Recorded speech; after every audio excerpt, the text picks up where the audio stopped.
Olá pessoal, bom dia a todos. O pessoal está entrando. Estou conseguindo ouvir bem?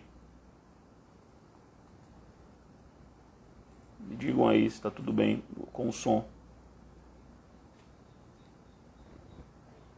Rio de Janeiro, Milópolis, Beija-Flor. E o som, como é que tá? Ok, disseram aqui que tá ok. Beleza.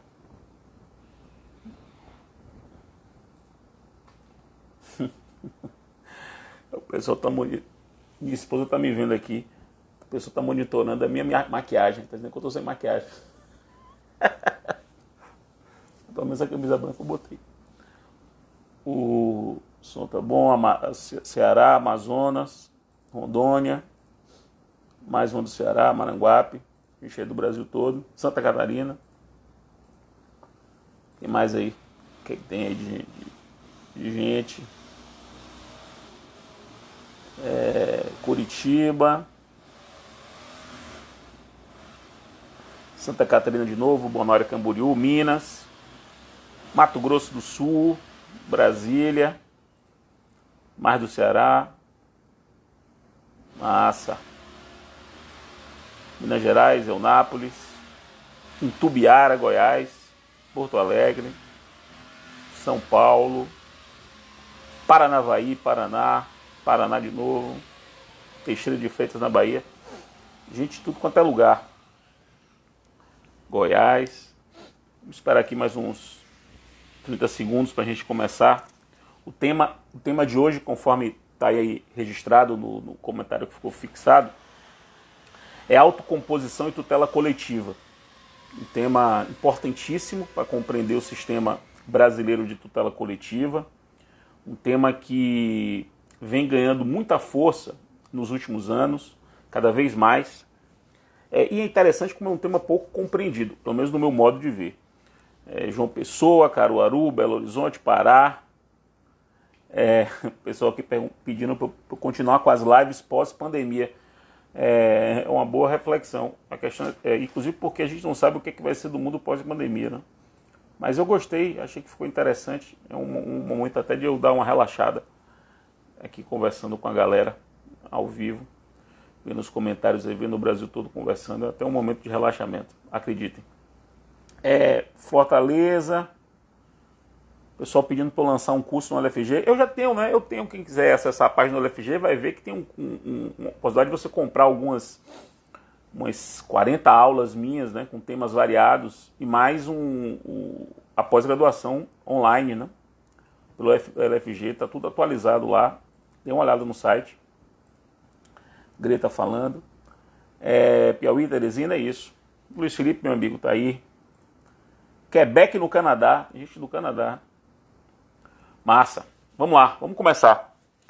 Meus caros, autocomposição e tutela coletiva. Vamos estabelecer aqui algumas premissas para que vocês possam compreender o assunto. Há uns anos atrás, eu fui convidado por processualistas peruanos para ajudá-los à elaboração de um projeto de reforma do CPC de lá. E nesse projeto de reforma do CPC peruano, haveria uma parte sobre tutela coletiva. E eles me pediram para ajudar exatamente nessa parte da tutela coletiva. Então eu peguei, examinei e percebi que não havia lá no projeto peruano nenhuma previsão de autocomposição na tutela coletiva. E eu fiz a eles a seguinte pergunta: se essa ausência de previsão lá no projeto era uma coisa deliberada, eles claramente disseram não queriam que houvesse autocomposição na tutela coletiva, ou se foi um esquecimento. E eles me disseram o seguinte, essa resposta eu nunca esqueci. Eles disseram que nem cogitaram a possibilidade. Não é que eles cogitaram e negaram. Eles nem cogitaram a possibilidade de autocomposição e tutela coletiva. Foi quando eu reagi da seguinte forma. Eu começo a minha exposição assim. Para nós brasileiros, não se consegue cogitar tutela coletiva sem autocomposição. Então esse é o primeiro ponto. No Brasil, não se pode cogitar tutela coletiva sem autocomposição. A autocomposição é da essência da tutela coletiva no Brasil. E basta que vocês se lembrem do que acontece já há muitos anos, né, há 80 anos, no âmbito trabalhista. Ora, os problemas coletivos trabalhistas são resolvidos, no mais das vezes, por convenções ou acordos coletivos, ou seja, por acordos que envolvem coletividades. Então, desde a origem, lá há 80 anos em relação aos litígios trabalhistas, a solução consensual de problemas coletivos ela é estrutural, ela é fundamental. Eu arriscaria dizer que mais de 90% dos conflitos coletivos no Brasil são resolvidos por acordo. Quer por acordo feito já no âmbito das instituições públicas, como o Ministério Público, quer acordos feitos no contexto de ações civis públicas já ajuizadas. Isso é muito importante, é um dado a partir do qual a gente vai começar a conversar. O segundo ponto que eu quero destacar é que o estímulo à solução consensual, tanto o estímulo aos acordos, faz hoje parte de uma política pública brasileira, uma política pública nacional. Política pública é claramente inscrita no artigo 3º do CPC, parágrafo 2º e 3º, parágrafo 2º e 3º, assim como, minha querida Cíntia, minha colega de UFBA, professora da Faculdade de Direito da UFBA, juíza federal, beijo grande, Cíntia.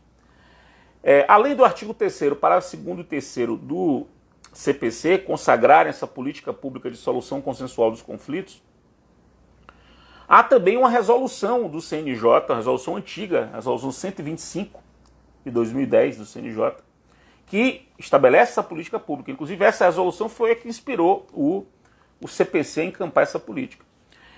Então, esse sistema de busca de solução consensual se insere num contexto maior,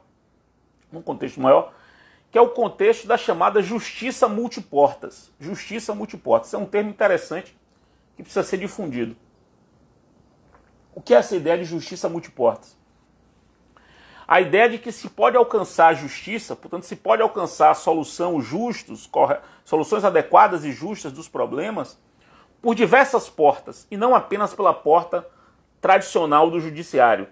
Ou seja, a solução jurisdicional, que é uma solução clássica, não é a única forma de se acessar a justiça. Acessa-se a justiça por várias portas, como o judiciário, como a arbitragem, como as soluções consensuais. As soluções consensuais é uma forma de se chegar à justiça também. Então hoje se fala muito nessa expressão, justiça multiportas, e não se fala mais em meios alternativos de solução de conflito. Nem se usa mais essa expressão, porque daria a entender que haveria um meio prioritário, que seria o meio judicial clássico, e meios outros que seriam alternativos ou subsidiários ou de menor importância. Não é assim. Hoje você deve compreender que a justiça ela deve ser acessada pelo meio mais adequado. Pode ser o judiciário, pode ser a solução consensual, pode ser a arbitragem, pode ser um judiciário reestruturado, como é o caso dos juizados. Então há diversas opções. Então é preciso inserir a tutela coletiva dentro disso. Isso é muito importante.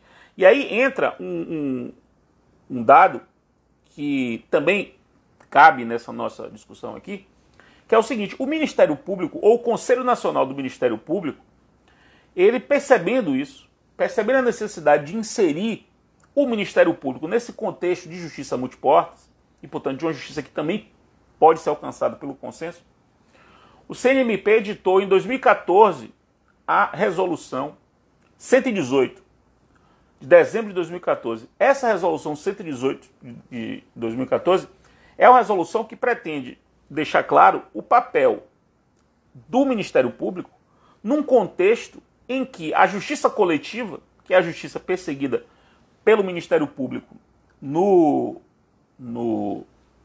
âmbito civil, seja uma justiça também alcançada por meio de outros instrumentos que não a decisão judicial. Então, depois dê uma olhada, a resolução 118 de 2014 do CNMP. Pois bem, Uma outra premissa importante para a gente avançar no tema da autocomposição coletiva é a seguinte: é preciso sempre dimensionar a autocomposição coletiva tendo em vista um tipo de problema coletivo. Então, há problemas coletivos que são muito grandes e diz respeito a comunidades muito complexas. Há tipos de problema coletivo que diz respeito a comunidades mais específicas. Uma tribo indígena, um determinado grupo de trabalhadores de uma empresa, vítimas de determinado acidente. Esses são grupos mais homogêneos, grupos mais restritos. Então, não se pode pensar em regras sobre a autocomposição coletiva que ignorem as peculiaridades de cada problema coletivo em concreto. O que pode fazer com que a gente tenha de, em muitos casos, promover autocomposições parciais. Autocomposições parciais. Meu amigo Cabral acabou de entrar aqui, membro do Ministério Público Federal Brasileiro e um dos maiores processualistas do Brasil. Então é preciso pensar, isso é uma premissa importante, que a solução de um problema coletivo pode se dar com acordos parciais. Vou dar alguns exemplos. Os dois grandes casos hoje, talvez os maiores casos coletivos do Brasil, envolvem o rompimento da barragem de Mariana e problemas geofísicos em alguns bairros de Maceió. E em ambos os casos já houve acordos parciais, não houve acordos totais, ainda não se encerrou completamente o conflito. Mas acordos parciais foram sendo feitos tendo em vista a complexidade do problema. Então, quando o problema é muito complexo, permite que você vá fazendo acordos parciais. Adriana Mello até lembra que Vitorelli diz isso, e diz isso muito bem. O livro de Vitorelli sobre devido processo legal coletivo, que é um livro publicado pela RT, já lá na segunda edição, um livro fundamental para compreender tutela coletiva hoje. Eu digo isso claramente no volume 4 do meu curso, que é esse que está aqui. Inclusive, a aula de hoje é sobre o capítulo 10 desse livro. Eu faço longas considerações abordando essa concepção de Vitorelli, que ajuda muito a gente a compreender esse assunto. Pois bem, agora podemos avançar.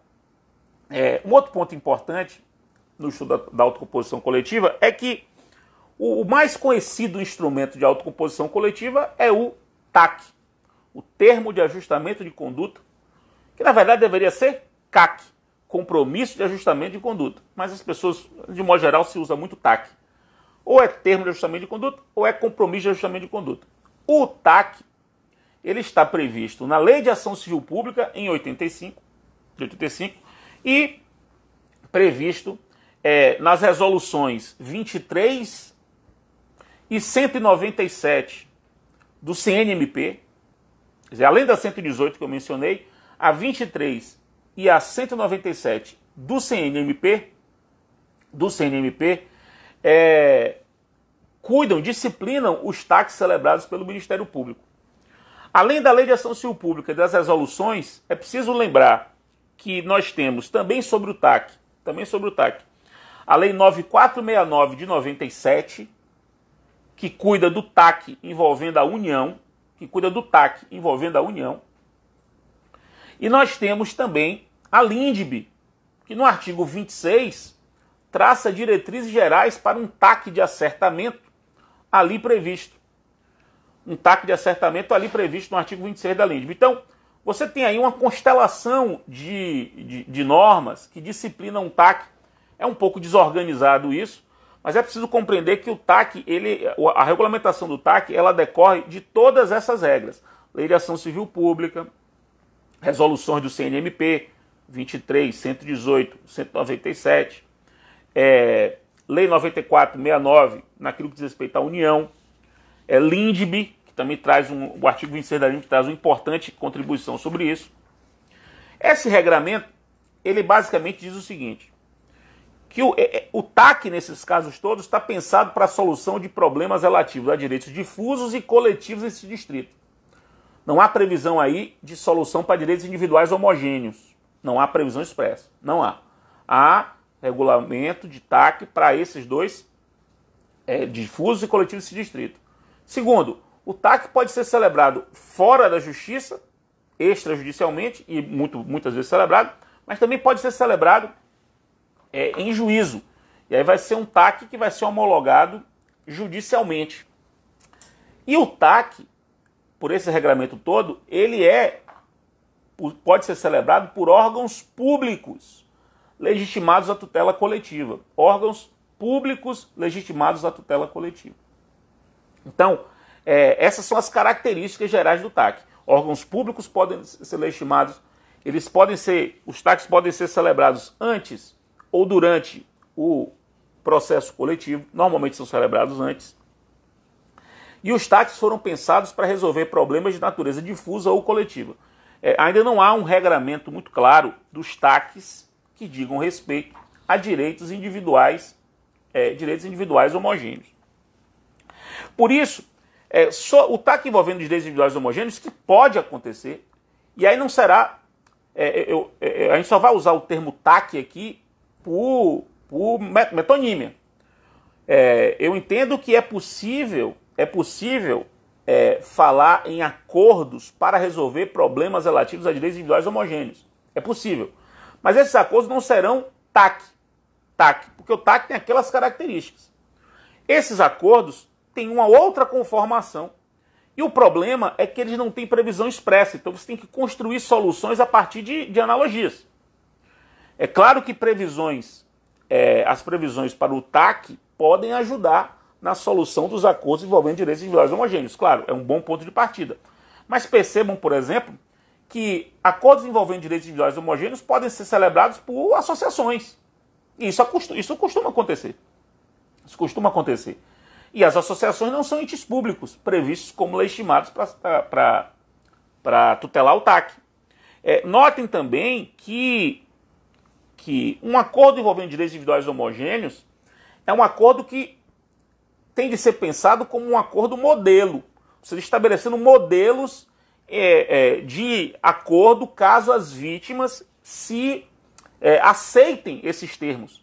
Ou seja, não podem ser acordos que vinculam o membro do grupo. Tem que ser acordos que criem parâmetros para que os membros do grupo possam se sentir, possam se interessar ou não por aquilo. É como se o devedor dos membros do grupo, aquele que faz o acordo, dissesse o seguinte: olha, dessa forma aqui eu aceito que cada um das vítimas busque a sua indenização. Ou seja, é como se o devedor estabelecesse regras gerais que, uma vez preenchidas, ele, devedor, aceita aceita indenizar as vítimas. Então, é um tipo de acordo diferente. É um acordo que tem que criar diretrizes de aceitação pelo devedor de pagamento de indenização para as vítimas. E sem vincular as vítimas. As vítimas podem dizer, não concordo com isso. Tanto que, se a gente for perceber, foi mais ou menos assim que o acordo envolvendo os planos econômicos foi feito. Estabeleceu um padrão de indenização e as vítimas que quisessem aderiam a esse acordo. Quem não quisesse não aderia. É como se os bancos aceitassem um padrão. Dentro desse padrão a gente indeniza, fora desse padrão a gente não indeniza. Aí vai discutir caso a caso. Pois bem,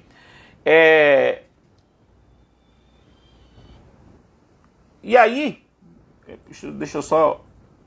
Acabou de aparecer um telefonema que era para eu ter botado no modo avião.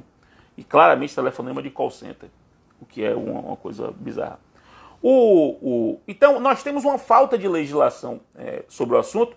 E aí vem a pergunta, mas como é que uma associação vai fazer um TAC? Não é um TAC, é um acordo. E aí vai dentro das regras gerais de acordo, que dizem, entes podem fazer acordo entre si. E as associações podem falar pelos seus associados. Esse é o papel das associações, inclusive. Como as associações podem falar pelos seus associados, tem autorização para isso, elas podem fazer acordo. Os sindicatos não fazem acordo, os sindicatos são associações. Então, os acordos feitos por sindicatos são acordos envolvendo os membros do sindicato. Não são TACs. Não são TACs. São acordos feitos por associação. Pois bem, ultrapassada a análise sobre o TAC, vamos avançar e vamos conversar um pouco sobre os negócios processuais em tutela coletiva. O artigo 190 se aplica à tutela coletiva? Claramente. Se aplica e se aplica muito. Muito. Hoje, praticamente todos os TACs já trazem consigo, já trazem inserido o ajuste de questões processuais. O ajuste de questões processuais. Um exemplo aconteceu no episódio, nos TACs celebrados no caso Mariana, em que se construiu por acordo que as empresas, elas bancariam uma estrutura judiciária e arcariam com os custos daquilo. Uma estrutura judiciária para poder receber os processos. Ora, custos são divididos entre as partes, entre os custos antecipados, e o custo deve ser bancado pelo vencido, não pelo vencedor. Mas já é um acordo de distribuição dos custos do processo. Então, negócios processuais inseridos em acordos coletivos são muito comuns, além de estimulados claramente pela resolução 118 do CNMP. Hoje eu arrisco a dizer que praticamente não há acordo coletivo, e aí eu falo acordo coletivo em sentido amplo, que abrange os TACs e abrange os acordos envolvendo direitos individuais homogêneos. Praticamente não há acordos em que não há cláusulas, negócios processuais inseridos. Então aquela live que nós fizemos, inclusive fiz com o professor Cabral, que está aqui nos assistindo, sobre negócios processuais, é muito importante. Um abraço, Madeira, diretamente de Portugal. Um abraço para Maria Paulo também.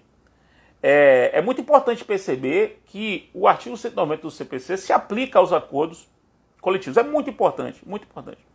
Esse é Gustavo Osna, um grande conhecedor da tutela coletiva, autor de um belíssimo curso, juntamente com o professor Sérgio Arenhardt, está na área também. Defensoria Pública, claro que a Defensoria Pública pode celebrar TACs, ela é um órgão público legitimado, pode celebrar TAC. Eu falo do Ministério Público porque nós temos essas resoluções do TAC, essas resoluções do CNMP, que funcionam muito bem como diretrizes gerais para compreender o que é que deve ter ou não num TAC. Um outro ponto importante dentro desse estudo é perceber o papel do CPC nisso. O CPC, como vocês sabem, ele previu o artigo 334. Previu no artigo 334 que antes do oferecimento da resposta do réu, houvesse uma audiência de tentativa de solução consensual. Uma audiência preliminar antes da apresentação da defesa. A Lei de Ação Civil Pública não previu isso. Então surge a seguinte dúvida. É possível aplicar o 334? Na ação coletiva, na ação civil pública? O 334 se aplica na ação civil pública. Então hoje na ação civil pública o juiz deve mandar citar o réu para comparecer à audiência do 334. Não é para mandar citar o réu para se defender. O artigo 334, ele se aplica integralmente às ações coletivas. Integralmente às ações coletivas. Outra coisa, o TAC é título executivo extrajudicial. Por si. Se ele for homologado judicialmente, ele vai virar título executivo judicial, porque é homologado. Então, o TAC celebrado antes de o judiciário, ele é título executivo extrajudicial. O TAC que eventualmente tenha sido homologado porque a ação coletiva está pendente, ele vai ser um título executivo judicial. Mas é fundamental compreender que o 334 se aplica a toda ação civil pública. E eu diria, principalmente na ação civil pública, porque a solução consensual em ação civil pública tem de ser vista como a mais útil, a mais relevante, a mais eficiente. E é assim que acontece, meus caros. Vejam que quando não se chega a um acordo na tutela coletiva, demora-se a julgar o processo coletivo. Porque é complexo. Então é importante deixar isso bem claro. Além disso, o CPC traz um outro ponto que é digno de nota. Lá na parte das possessórias, artigo 565, nós temos um caso de possessória coletiva. Possessória coletiva. Contra uma coletividade. E essa possessória coletiva contra uma coletividade, ela, se a coletividade já estiver no imóvel há muito tempo, a tentativa de autocomposição tem que ser prévia à concessão da liminar. Então, se você vai, por exemplo, pedir a reintegração de posse de um bairro inteiro, como já aconteceu, o próprio código diz que antes do mandado de reintegração tem que ter a conciliação, tentativa de conciliação. Artigo 565, o que mostra o papel da autocomposição na tutela coletiva. Um outro ponto importante é o seguinte: a Lei 13.140. A Lei 13.140, ela cuida da mediação e também cuida da autocomposição envolvendo o poder público. Então, a Lei 13.140 tem esse duplo propósito. Ela é uma lei geral da mediação e da conciliação e serve para disciplinar a autocomposição envolvendo o poder público. E no artigo 33, parágrafo único, da Lei 13.140, a expressa previsão de mediação coletiva. E a mediação coletiva é exatamente um instrumento para tentar chegar a um acordo. Então, é mais uma previsão legal que é digna de nota. A previsão da Lei 13.140 de 2015, artigo 33, parágrafo único, que expressamente fala em mediação coletiva, mostrando a importância do tema. Mais uma vez eu digo, se o TAC, o acordo coletivo, ele for homologado na justiça, ele se transforma num título executivo judicial. Ele pode até ter sido feito extrajudicialmente, mas se o juiz homologa, vira um título executivo judicial. Vamos lá. Próximo ponto, importantíssimo e novidade, né? Novidade, ao menos do ponto de vista do direito positivo, é a possibilidade de acordo em improbidade administrativa. É muito importante esse registro. Por quê? Porque lá em 92, quando a lei de improbidade foi criada, o parágrafo 1º do artigo 17 da lei de improbidade, em 92, proibia acordo em improbidade. Proibia. E por que proibia lá em 92? Porque o raciocínio da época era de equiparar a improbidade com processo penal. Embora seja um processo civil, havia muitas correspondências. Há muitas correspondências com o processo penal. Então, como naquela época não se admitia acordo em processo penal, não se admitia em 1992, se proibiu também acordo em improbidade administrativa. Essa proibição de acordo em improbidade administrativa lá em 92, ela começou a se revelar obsoleta com o tempo. Já em 95, 3 anos depois, se passou a admitir transação penal no Brasil, em casos de juizados. Já em 92, já em 95. O Ministério Público começou a aceitar acordos na prática, sem muita preocupação teórica. Ministérios Públicos começaram a aceitar na prática acordos em improbidade para ressarcir ao erário. Veja que os problemas de improbidade eles podem gerar 2 sanções: o ressarcimento dos prejuízos e as sanções da lei de improbidade, sanções outras. Então há um elemento sancionatório na lei de improbidade e há um elemento ressarcitório. O acordo quanto ao ressarcimento já era feito.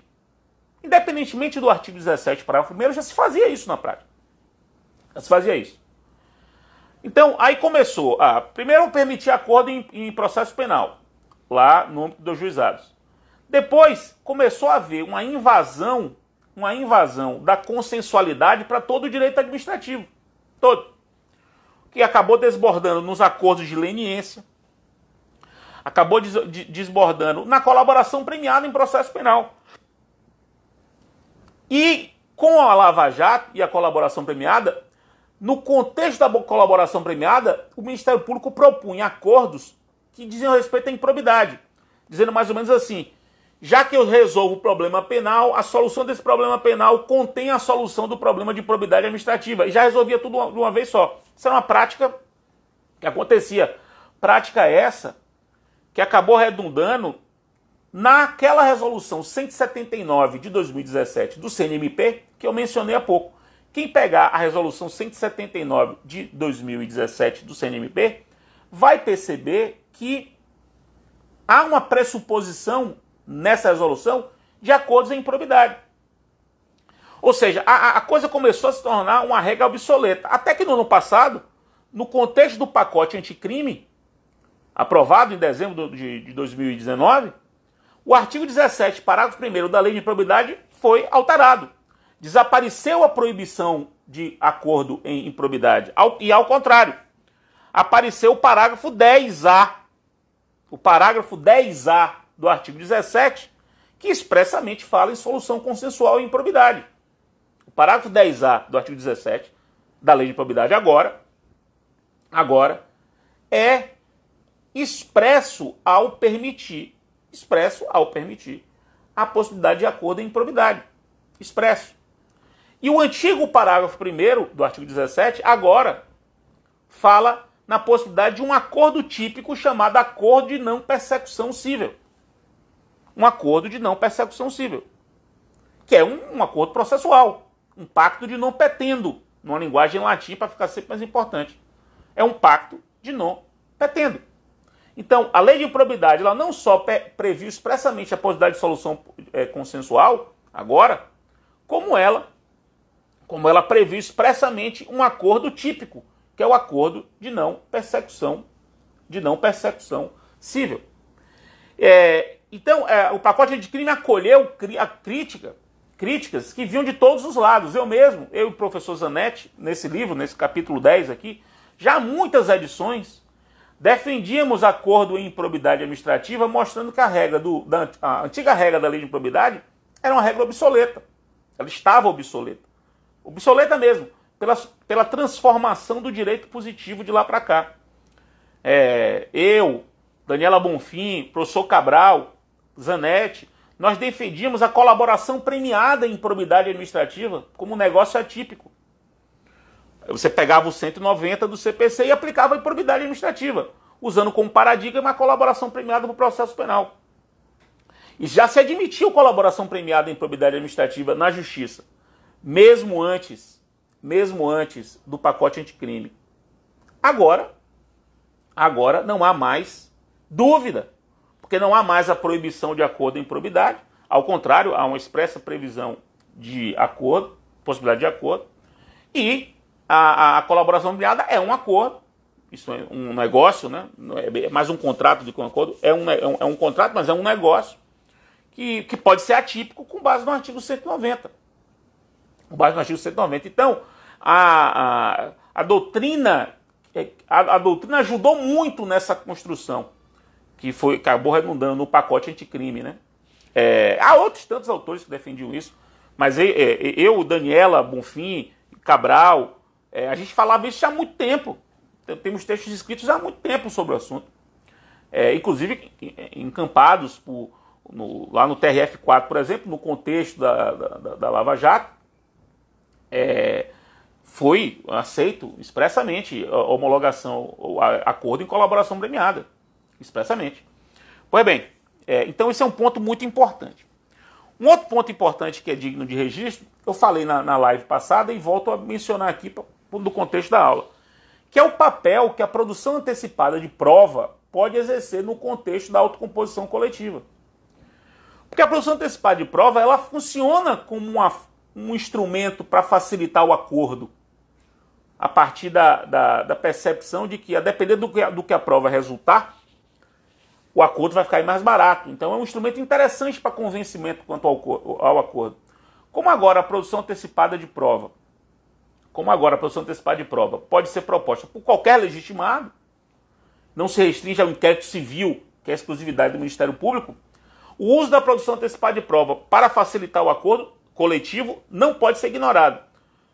Sobretudo quando a gente leva em consideração que qualquer legitimado coletivo, inclusive as associações, inclusive a Defensoria Pública, inclusive os entes públicos, podem propor ação coletiva.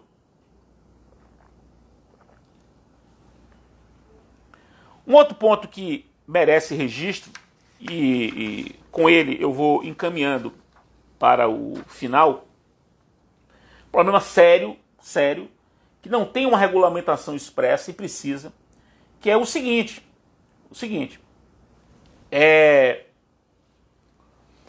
imagine que o acordo foi celebrado com um dos legitimados, mas outros legitimados dele não participaram. Então, o réu, né, o devedor, aquele que tem que ceder, ele celebra o acordo com um legitimado para celebrar, um legitimado público, com a associação, mas um outro legitimado não participa desse acordo. Esse outro legitimado não concorda com esse acordo. O que esse legitimado pode fazer? O outro legitimado, se por acaso o acordo for judicial, o outro legitimado pode recorrer da homologação como terceiro. O outro legitimado pode estar com a rescisória, se já tiver transitado em julgado. Agora, o que o outro legitimado não pode fazer é ignorar o acordo. Esse que é ponto muito importante. Se um outro legitimado não concordar com o acordo que já foi feito, ele não pode simplesmente propor uma ação coletiva ignorando o acordo. Ele vai ter que desafiar o acordo. Ele vai ter que questionar o acordo. Ele vai ter de superar, dizer que o acordo é nulo, que o acordo está viciado, tem que ser revisto. O que não pode é, até por uma questão de segurança jurídica, alguém celebrar um acordo com uma pessoa que é legitimada e um outro legitimado, porque são tantos os legitimados à tutela coletiva,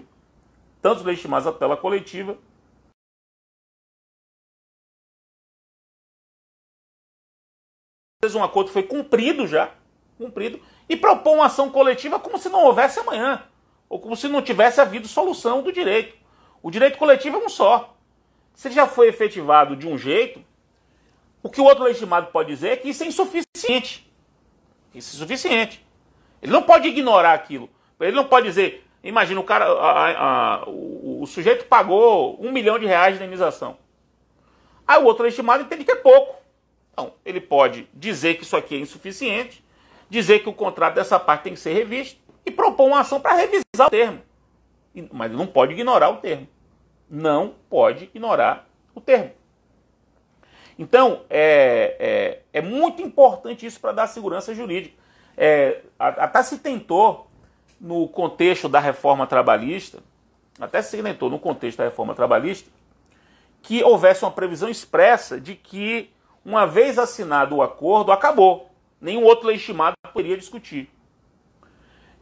Eu acho que não dá para você dizer isso. Não dá para você dizer que assinado o acordo com o legitimado, o outro não vai poder discutir. Acho que não dá. O que você tem que fazer, e se sugere, é inserir a maior quantidade de legitimados possíveis no acordo, para que todo mundo concorde e evite a impugnação, e deixar claro que se o outro legitimado quiser impugnar, ele vai ter que discutir o acordo.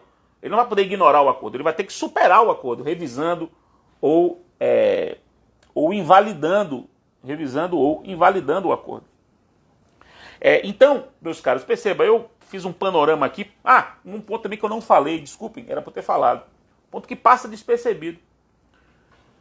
O acordo coletivo, o TAC, ele pode ter natureza preventiva. Essa ideia de que o TAC só serve para reprimir, para corrigir para trás, é um equívoco. É preciso que se compreenda que o TAC serve tanto para corrigir o que já aconteceu, como para regular o futuro e evitar novos ilícitos. Por isso que é muito boa a redação da resolução 23 do CNMP, no particular.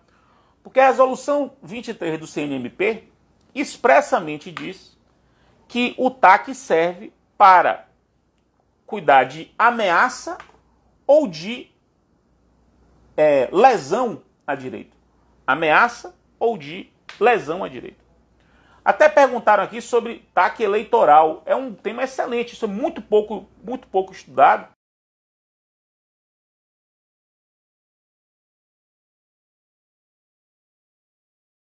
sendo fundamental para a solução do problema, não dá tempo de amadurecer um acordo.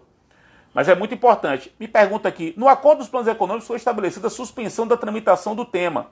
Todavia, esse recurso não possui qualquer relação com os discursos inflacionários. Isso é lícito? Eu preciso conhecer esse detalhe. É um pouco estranho, embora possa ser um acordo processual de suspensão do processo. Se as partes envolvidas estiverem bem representadas, a princípio eu não vejo problema, mas eu teria que conhecer detalhes do acordo que eu não conheço.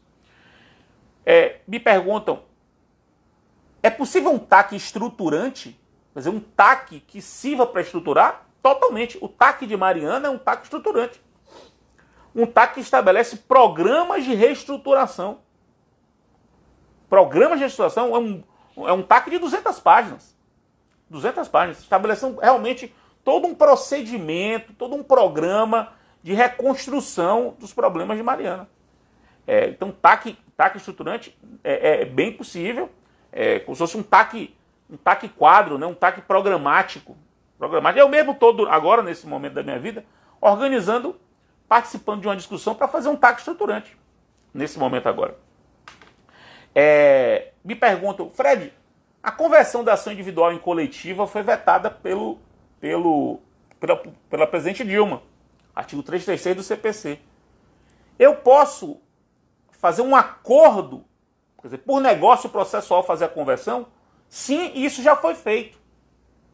A gente até no nosso livro, eu e Zanetti, nesse livro, no volume 4, a gente refere a essa possibilidade porque isso já existiu. Isso já existiu. O acordo para transformar um caso que era individual, mas tinha repercussão coletiva, numa ação coletiva. Um caso que inicialmente era individual, mas uma vez atendido o pedido individual, a coletividade ia ter que ser afetada, já transformar o processo num processo coletivo. Então é possível essa conversão por acordo. Deixa eu ver se tem mais alguma coisa aqui que eu possa falar. Sandra, eu falei da questão eleitoral, que é muito interessante. O pessoal, Cabral, o pessoal está pedindo para você lançar algum módulo aí de dar aula para o concurso de do MPF. Você que é um ícone, primeiro lugar no concurso do MPF e um dos maiores processoristas do Brasil. Pense nisso, meu amigo, pense nisso. E se for o caso, até me chame que eu faça uma participação especial no curso. É isso, pessoal. Então, fiz aí as diretrizes gerais sobre a autocomposição. Percebam como, na tutela coletiva, percebam como há várias regras, várias coisas a serem exploradas. Sugiro a leitura do livro de Ana Neri sobre o compromisso de ajustamento de conduta, publicado pela RT. A leitura do livro de Geisa de Assis Rodrigues, minha orientadora de mestrado, procuradora da República, que escreveu há 20 anos um livro sobre compromisso de ajustamento de conduta. Sugiro a leitura do meu próprio livro, volume 4 do curso, aqui escrito com o professor Zanetti, capítulo 10. Sugiro a leitura de um artigo do professor Vitorelli sobre o acordo envolvendo planos econômicos, que foi publicado no Jota. Coloquem aí, Vitorelli, planos econômicos, Jota. Vocês vão encontrar esse artigo na internet, para que vocês possam ter uma dimensão. Sugiro também a leitura de um artigo que eu escrevi com a professora Daniela Bonfim, sobre colaboração premiada em improbidade administrativa. Se vocês jogarem no Google, Fred e Daniela Bonfim, colaboração premiada, improbidade administrativa, aparece logo esse artigo. Dê uma olhada lá, que é um artigo interessante para que vocês possam compreender como isso é possível de acontecer. E como foi essa discussão que ensejou a alteração da lei de probidade, feita agora, em dezembro de 2009, pelo pacote anticrime. Essa live vai ficar durante 24 horas no Stories e provavelmente na terça-feira da semana que vem ela estará no YouTube, na página, no canal da editora. Aquele abraço, meus amigos, se cuidem, bom dia a todos.